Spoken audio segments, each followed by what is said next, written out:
Hey, Revenue Radio. I'm Mary Grothy. Today's topic is what is the difference between a VP of sales and a CRO, Chief Revenue Officer? This seems to be one of the most confusing role definitions that I run into. As the founder and CEO at House of Revenue, I have the esteemed privilege of meeting with CEOs every week who are looking at scaling their companies. And one of the number one topics that we spend a decent amount of time on is understanding the difference between a VP of sales and a CRO. So here's a little bit of history on how I think this even became a problem, and then a good definition for you, and then what I think you can do in your organization. So let's walk through it. How did this happen? Well, the Chief Revenue Officer role, the CRO role, is a relatively new role. Title hasn't been around for a very long time. But what honestly I believe has happened is that it was early stage, became the level up from a VP of sales. So people heard CRO, they equate revenue to sales. Therefore, it seemed to be more interchangeable with a VP of sales, and it seemed to be happening in career progression. Like, where does the VP of sales go after VP of sales? Where do they progress? Well, I think we could have called them a chief sales officer, but we called them a chief revenue officer. But then what was happening is the chief revenue officer, people were getting confused because the word revenue is not sales, so we're clear.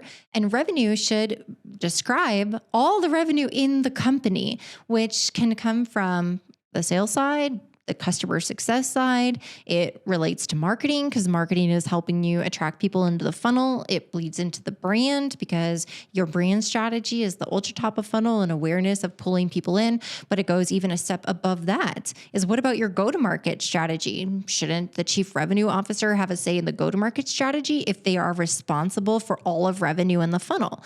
So what's happened is people got confused and everyone had these differing definitions of what is a CRO.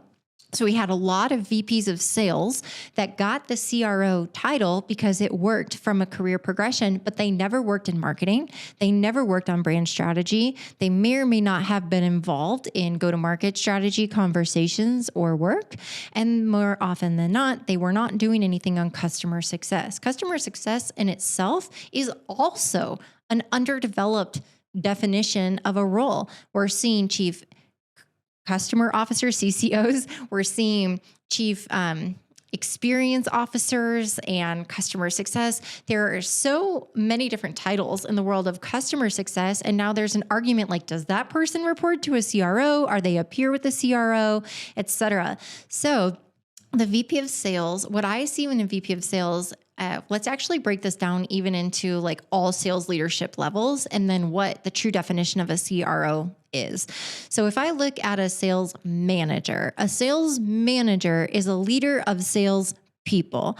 I believe, depending on the size of your organization, if you are at the size to have a sales manager, a VP of sales, and a CRO, this is how these definitions will work. A sales manager is going to lead a sales team. Their main goal is that quota number. They are meant to be integrated in the field with the salespeople, working on deal progression, holding salespeople accountable to their daily activities so that they can hit their leading indicators, which will then impact their lagging indicators. They own the number. But ultimately, the breadth of their work is as a player coach. They should be deeply integrated. They should be moving the roadblocks out of the salespeople's way. They should also liaise with marketing on requests that they need for sales enablement. They should liaise with anyone in a revenue operations role that they can ensure that they have the right operating automation and CRM and tools that they need inside of the tech stack for the salespeople to be successful. But that sales manager is responsible for ensuring that their sales team is productive and you've got the right people in the right seats. They're holding them accountable to their actual activities and the outcomes. And then also we've seen a sales manager liaise with operations or implementation to make sure that they have really good communication so that the sales manager is forecasting what's going to be coming through and ensuring operations or implementation team is ready for that. So then what does a VP of sales do? And depending on the size of organization, you could also have a director and then a VP. Ultimately, at the sales manager level, each sales manager might have somewhere between 4 and 10 direct reports, and then you have multiple pods of those, and then those can roll up to a regional director or to a national sales director who then leads the managers. If you don't have a director, you're going straight to VP. So the managers may report to a VP of sales. But once you get to a VP of sales should not be managing salespeople. If you have a VP of sales title and then the salespeople report to the VP of sales, you may be missing a really important layer of that player coach, the sales manager that's in the weeds. A VP of sales, I see this person as somebody who is at the level that they can understand the construct of their sales organization and what's working and what's not working. They should have a pulse on the competition. They should have a pulse on trends in sales organizations. Things like, do we need top of funnel BDR, SDRs? Do we need that to be in a full cycle sales role? What are we investigating for channel partnerships? How are we going to market with our sales approach? Do we have friction in the sales process? Is our CRM and our sales stages, are those aligned with the way the buyer is buying? They should be listening to recorded calls. They should be determining if there's efficacy in the current sales process and the way that the salespeople are working with the prospects. They should be hyper aware and focused on what is running well and what is not running not well inside of the sales organization. They should own the number from finance and the VP of sales, and the CRO, which we'll get to in a second. If you have a CRO, should be communicating on the budget number, and that VP of sales should know how to allocate the number from finance across the sales team, whether there's different segments like small business, medium business, upper market, or enterprise, inside sales, outside sales, channel sales. That VP of sales should understand how to take that number, carve it up amongst all of those different territories or segments or roles. They should also understand the job descriptions and the compensation plan and the overarching compensation model for all of the sales department. They should be in charge of identifying opportunities for spiffs and incentives and creating lifetime sales bonus programs and President's Club and other components of being a VP of sales. They should really own the sales playbook and the efficacy. They should also be monitoring what the sales managers are doing. Is the sales manager an effective trainer and coach? Are they effective in tough conversations and holding people accountable? They should be leading the sales managers, if there's more than one, and ensuring that they are doing the right things then for the sales team members. So the sales manager and VP of sales, those are very different roles. So for small organizations, where you're having salespeople initially report to the CEO, and then you might be bringing in a VP of sales and you're having salespeople report to a VP of sales. Well, that can be troublesome depending on the type of profile that you put out to market to hire a VP of sales, because a sales manager is different than a VP of sales. So if you're hiring somebody who's a great sales manager, but they don't have that skill set in those higher level strategic items that I was just mentioning, but you give them a VP of sales title, well, they're not going to succeed because they don't know how to do that work or they've never done it before. Now, here's the opposite. Maybe they are an accomplished VP of sales, but they have worked with supporting sales managers, and it's been a while, if ever, that they have managed sales people. So if you're in a small organization and you bring on a VP of sales who is great on the strategy side and the infrastructure side, but they're not in the field and they're not doing deal progression and they're not in the weeds, like, you have a gaping hole and you need a sales manager. So hopefully this is helpful in clarification. So everything I've said about sales manager and VP of sales is sales, sales, sales, sales, sales. Chief Revenue Officer, well, that's not a VP of sales. And it would be very difficult for you to progress a VP of sales into a chief revenue officer role and expect them to be proficient.